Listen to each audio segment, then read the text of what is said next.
भारत सरकार ने एक बड़ा फैसला लिया है। यह फैसला भारत की सरहद पर लिया गया है।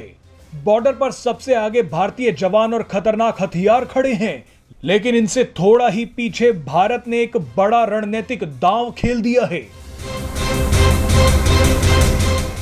भारत ने शेर की तरह चीन पर झपट्टा मारने के लिए एक कदम पीछे खींचा है। भारत का यह कदम आने वाले सालों में पूरा खेल ही पलट कर रख देगा। आपको बता दें कि भारत बॉर्डर पर बसे गांवों में बड़ा बदलाव करने जा रहा है। भारत सरकार ने देश के उत्तरी सीमावर्ती इलाकों में वाइब्रेंट विलेज प्रोग्राम को मंजूरी दी है। भारत ने चीनी सीमा के पास बसे गांवों को अपनी सबसे बड़ी ताकत के रूप में इस्तेमाल करना शुरू कर दिया है। सीमा पर बसे इन गांवों को अब तक नजरअंदाज किया जाता था, लेकिन भारत ने अपनी रणनीति बदल दी है।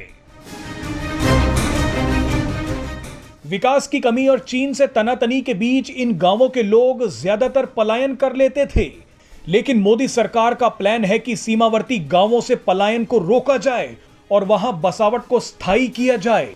कई बार ऐसा देखा गया है कि सीमा पार से दुश्मन की मूवमेंट की जानकारी गांव वाले ही सेना तक पहुंचाते हैं।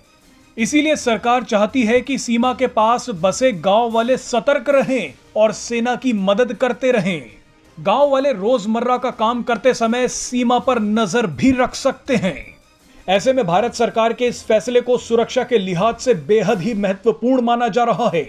आपको याद होगा कि 1999 में कारगिल युद्ध के समय एक स्थानीय शख्स ने ही सबसे पहले पहाड़ियों में पाकिस्तानियों को देखा था। अब चीनी घुसपैठ की जानकारी के लिए भी गांवों का एक नेटवर्क तैयार किया जा रहा है। चीन से लगती सीमा पर अरुणाचल प्रदेश हो या फिर कोई और दूसरा सीमावर्ती राज्य, गांव वाले हमेशा से ही सेना के लिए सबसे बड़ा सूचना स्रोत होते हैं। सीमावर्ती क्षेत्रों में आबादी सुरक्षा के लिहाज से एक बेहद ही अहम एसेट है। इसीलिए अब सरकार बॉर्डर पर बहुत कुछ बदलने में जुट गई है। सरकार ने बॉर्डर पर बसे इन गांवों में एम्प्लॉयमेंट और डेवलपमेंट के लिए 4800 करोड़ रुपए का प्रावधान किया है। इस पैसे में से 2500 करोड़ रुपए सिर्फ सड़क निर्माण में खर्च होंगे। 2 से 3 सालों में यह काम पूरा हो जाएगा। भारत सरकार के वाइब्रेंट विलेज प्रोग्राम के पहले चरण में 663 गांवों को शामिल किया जाएगा। वाइब्रेंट विलेज प्रोग्राम के जरिए बॉर्डर के क्षेत्रों में विकास के साथ साथ स्थानीय संस्कृति और पर्यटन को भी बढ़ावा दिया जाएगा। इसकी वजह से देश के दूसरे हिस्सों के लोग बॉर्डर पर घूम सकेंगे और यहां पर आवाजाही बढ़ेगी। इससे सबसे बड़ा फायदा यह होगा कि पड़ोसी देश के फर्जी दावे भी मजबूती के साथ खारिज किए जा सकेंगे।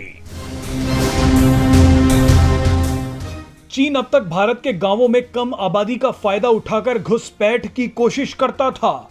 कई इलाकों को खाली देख उन्हें अपना बताता था, लेकिन अब ऐसा नहीं होगा।